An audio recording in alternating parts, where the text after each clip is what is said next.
Mga idol, ito yung gagawin nating frame ng 6x3 meters na tent. 3 meters po ang haba ng mga tubo na yan, mga idol. Ito naman yung bracket nya. Yan yung pagitan o magiging kapal ng frame, mga idol. Meron tayong hulmahan, mga idol, o padron, mga idol, para eksakto yung magkakagawa ng mga frame, pare-parehas, mga idol. Gawa lang naman sa angular yung padron, mga idol. Lalagay lang yan doon, sukat na lahat, ispat na lang muna bago i-full weld, mga idol. Yan po, ispat.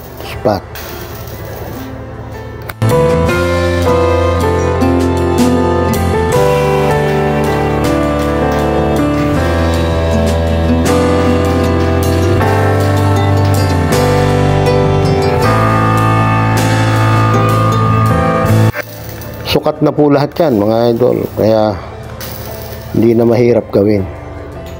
Basta na-i-prepare lahat. Ayan yung pandulo, mga idol. Ayan yung susuksukan nung, yan yung ikakabit sa paa, mga idol.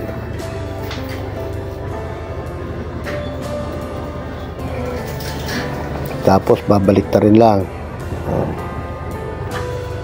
Hindi naman sa kabila.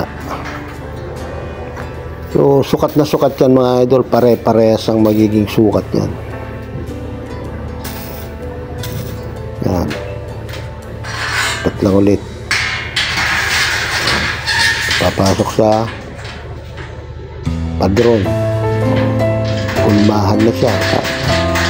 Sakto, mga idol, di ba?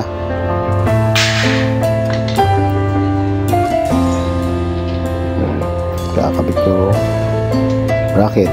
Ayan. Sakto, mga idol. Pati yung posisyon niya, parehong-pareho. Kaya importante rin ang padron, mga idol, o guide, o magiging guide ng mga welder, fabricate. Hindi na sa ganong sukat na sukat. Basta na putol-putol na lahat ng gagamitin.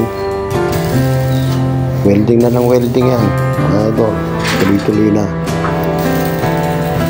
Yung preparasyon lang matagal na. Yan yung pandulo, mga idol. Kasi po full weld na yan, kabila, mga idol.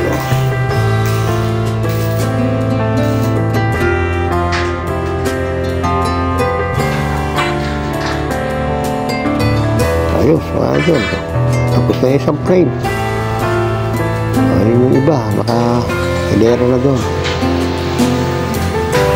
Thank you, mga idol.